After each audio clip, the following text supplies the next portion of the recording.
Magandang gabi, Sir Paul. Itago niyo na lang ako sa alias na Badong. Itong karanasan na ito, nangyari matagal na panahon na po ang nakakalipas. Tandang-tanda ko pa. Pagod na pagod ako noon. Katatapos lang naming ibaba yung mga gamit namin mula sa jeep namin. Galing kasi kaming malayong syudad at nagpunta kami sa isang liblib na baryo doon sa may probinsya ng Capiz. Isa lang akong simpleng karpentero ng mga panahon na iyon, pero nagawa kong makaipon para ilipat ang pamilya ko sa mas tahimik na lugar. Habang ipinapasok ng asawa at mga anak ko ang dala naming mga gamit sa bahay, ay nagmasid muna ako sa paligid. Maliit at napakaliblib ng baryo na iyon. Sa palagay ko nga, kung lilibutin ko ang buong lugar, mabibilang ko lang kung ilan ang bahay na naroon. Karamihan ay puro mga simple at yari lamang sa matibay na mga kahoy. Yung parang bahay kubo lang ang estilo. Payapa rin naman ang lugar. Tanging huni lang ng ibon ang naririnig ko. At sa totoo lang, nakakagaan yun ng pakiramdam. Pero nang tignan ko ang bahay na malapit lang sa bagong titirhan namin, sa hindi ko maipaliwanag na dahilan, ay napukaw noon ang atensyon ko. Dapit hapon na ng mga sandaling yon, napansin kong parang ang dilim doon sa tinatanong kong bahay. Para bang walang nakatira doon, para bang abandonado. Hanggang sa hindi ko na namalayan na nasa tabi ko na pala yung asawa kong si Tess. Halika na, Badong, pumasok na tayo sa loob. Sa palagay mo, Tess, anong palagay mo sa nilipatan natin? Nagustuhan ko naman, tahimik lang yung paligid. Pansin mo ba yung kubo na yun? Parang walang nakatira, no? Baka hindi lang naayusan ng may-ari kaya ganoon yung itsura niya. Kung hindi natin nilinisan itong bahay natin bago tayo lumipat, halos ganyan din naman yung itsura, no?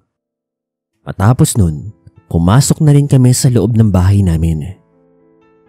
Kinagabihan, habang nagpapahinga na kami sa may sala, nagulat ako nang biglang magtanong sa amin ng asawa ko yung panganay kong anak na si Anding, na noong panahon na iyon ay nasa 7 taong gulang pa lang. Itay, sino yung nakitira doon sa bahay na malapit sa atin? Nakakatakot kasing tignan yung lugar na yun eh. Hindi ko alam, anak. Huwag ka na lang tumingin doon para hindi ka matakot. Mabuti pa, pumunta ka na lang ng kwarto. Samahan mo yung kapatid mo doon. Maglaro kayo. Maayos naman po ang gabi namin. Pagsapit po ng 2:00 ng madaling araw, nagising po ako, naalimpungatan. May narinig kasi akong ingay na galing sa labas. Parang kaluskos, parang mula sa ingay na iapak ng kung anong naglalakad. Tumayo ako, marahan kong sinilip ang bintana. Tahimik ang paligid, pero parang may nakita akong nilalang na mabilis na pumasok doon sa bahay na animoy abandonado. Hindi ko naman yun pinagtuunan ng pansin. Sinarado ko na rin yung bintana. Inisip ko noong mga sandaling iyon, baka epekto lang yun ng pagod ko. Nagdesisyon akong bumalik sa pagkakahiga ko.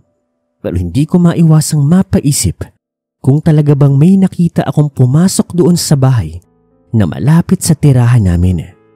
Sino kaya yun?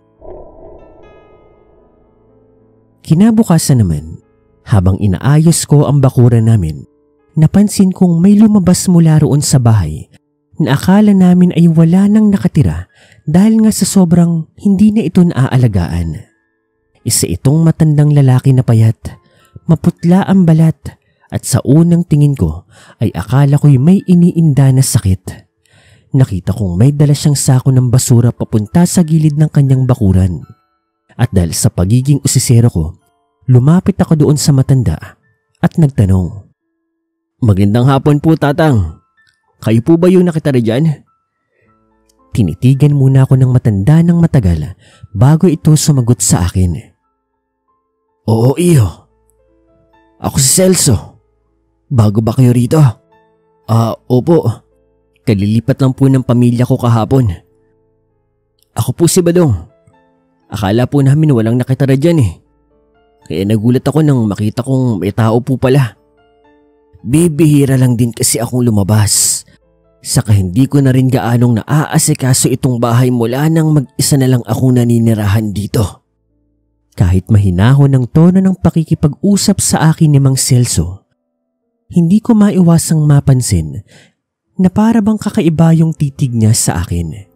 Pakiramdam ko ay tagos hanggang kaluluwa ko ang mga tingin niyang iyon. Para bang may itinatago siyang mabigat na sikreto tuwing mapapagmasdan ko ang kanyang mga mata.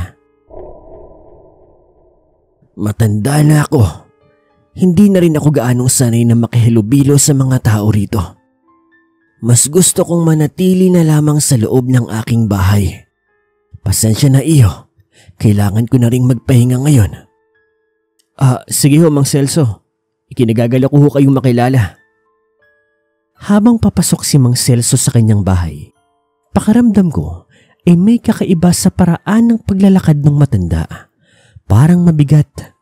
Yung bawat hakbang na ginagawa niya sa mga sandaling yun, para bang hindi naglilikha ng ingay. Walang tunog. Napakatahimik. Hindi mo talaga maririnig.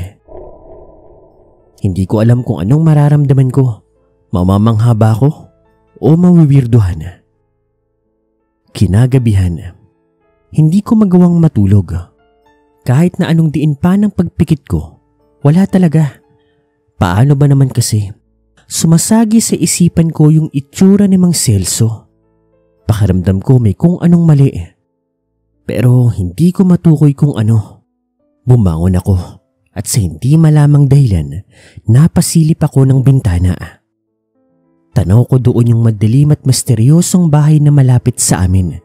Yung bahay nga ni Mang Celso. Napansin ko na parang may liwanag na kumikislap mula doon sa loob noon. Pero hindi tuloy-tuloy ang sinag noon na tulad ng sa ilaw mula sa mga lampara. Napatanong ako sa aking sarili kung ano kayang nangyayari doon sa matanda. Baka na paano na ito't lalo't mag-isa lang siya sa bahay. Kumbaga kahit nawiwirdohan ako sa kanya, naisip ko pang mag-alala sa kanya. Dahil doon, kinuha ko yung isang lampara at nagdesisyon na puntahan si Mang Celso. Tahimik ang paligid habang nilalakad ko ang madilim na kalye papunta sa bahay niya. Nang malapit na ako sa tapat noon, napansin ko na nakabukas ng kaunti ang pintuan nito. May nahon akong tumawag mula sa tapat ng pinto kay Mang Celso. Dahan-dahan akong pumasok sa loob noon, pero hindi ko siya naririnig na sumagot. Nagpatuloy ako sa pagpasok. At sa loob po ng bahay, agad na sumalubong sa akin ng mabahong amoy. Para bang may nabubulok na karne. Tiniis ko na lamang yun. Inumpisahan kong hanapin si Mang Celso sa bawat kwarto at parte ng maliit niyang tirahan. Nang makarating ako sa likod ng bahay, doon ko na nakitang isang senaryo na hindi ko inaasahan. Sa madilim na parte ng likod ng bahay, habang maliwanag ang sinag ng buwan, nakita ko si Mang Celso.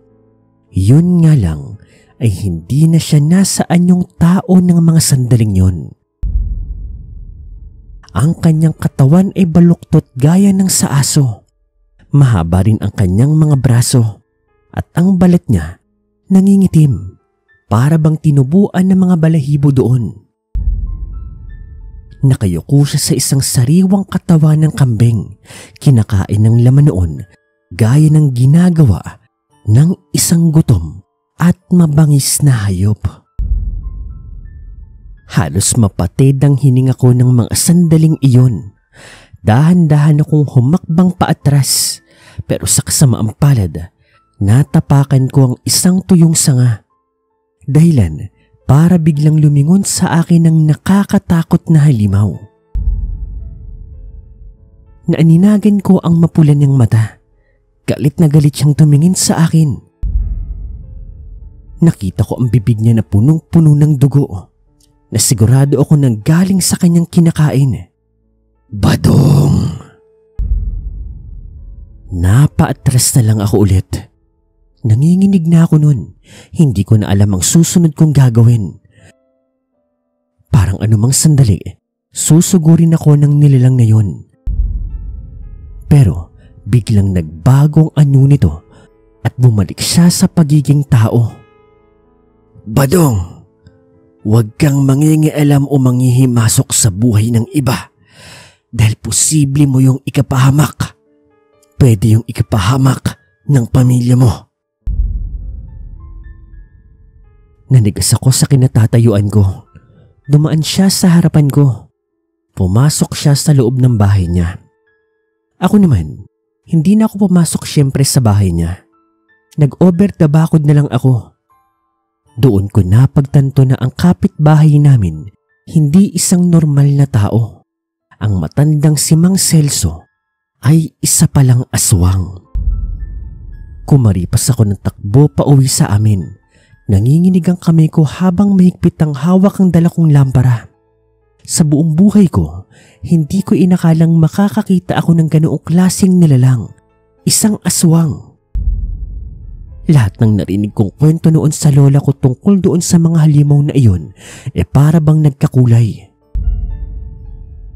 Kinabukasan, habang nag-aalmusal, ay tahimik akong nagmamasid sa paligid. Pinipilit kong itago ang takot ko sa harap ng pamilya ko. Ayoko magduda sila, pero alam kong hindi ako pwedeng manahimik. Badong, ayos ka lang ba? Kanina ka pa walang imik. Oo. Pagod lang. Kagigising mo lang, pagod ka na? Hindi naman sa ganun. Medyo hindi lang ako nakatulog na maayos. Nakatitig lang ako noon sa bahay ni Mang Celso. Tahimik yun. Parang walang tao. Sa buong maghapon, iniisip ko kung papaano ko poprotektahan ng pamilya ko. Hindi sapat ang pagsasabi sa kanila. Baka hindi rin sila maniwala. Pero alam kong kailangan kong kumilos bago pa may masamang mangyari. Kinahapunan, pumunta ako sa isa pang kapitbahay namin. Siya si Mang Tomas, isa sa mga matandang residente ng baryo na iyon. Kilala rin siya sa aming lugar bilang mahilig magkwento ng mga alamat at kababalaghan. Oh, Badong, bakit parang namumutla ka? May problema ba? Mang Tomas, may itatanong lang po sana ako eh. Kilala niyo po ba si Mang Celso? Yung nakatara po doon sa may kubo malapit sa tinitirhan namin ng pamilya ko. Biglang nagbago ang ekspresyon ng mukha niya. Tumalim ang kanyang tingin at para bang iniiwasang sagutin yung tanong ko. Bakit mo naman natanong?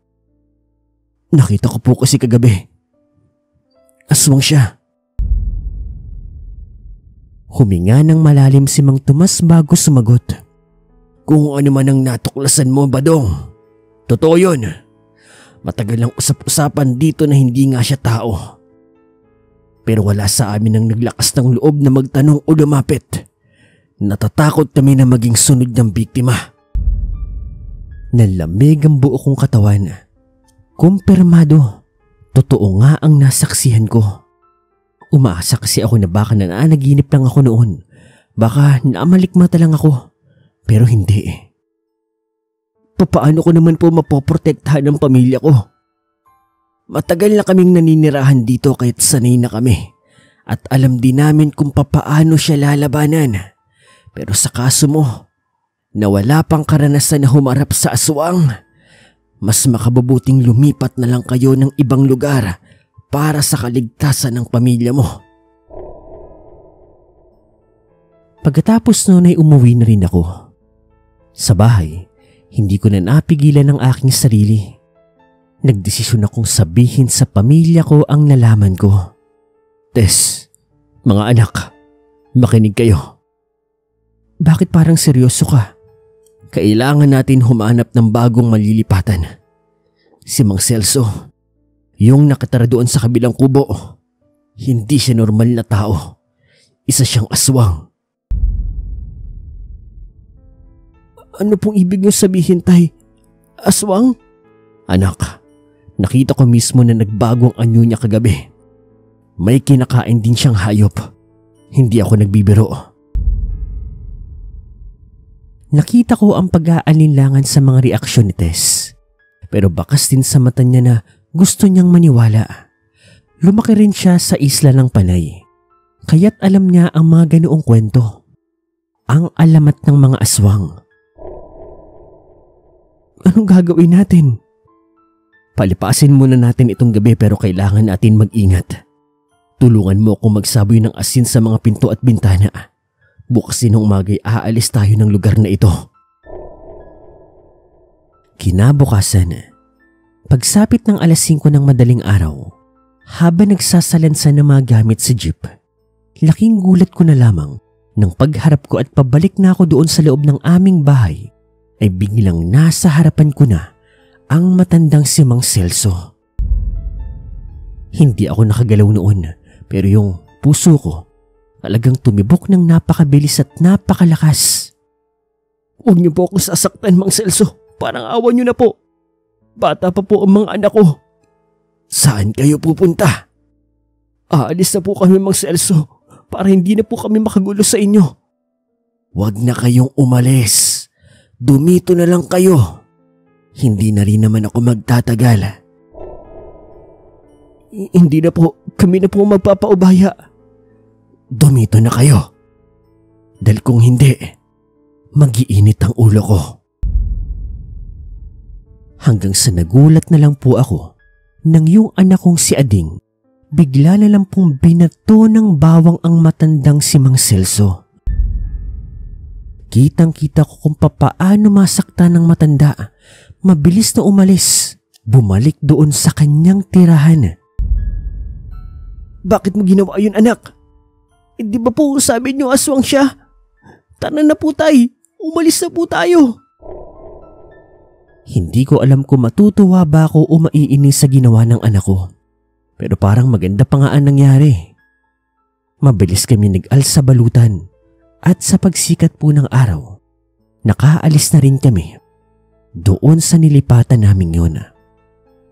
Hindi na kami bumalik pa sa baryong yun. Humanap kami ng panibagong baryo. Dito pa rin po yan sa Capiz. At mabuti naman po, magpasa hanggang ngayon, kailanman hindi na po kami nakaengkwentro pa ng isang aswang.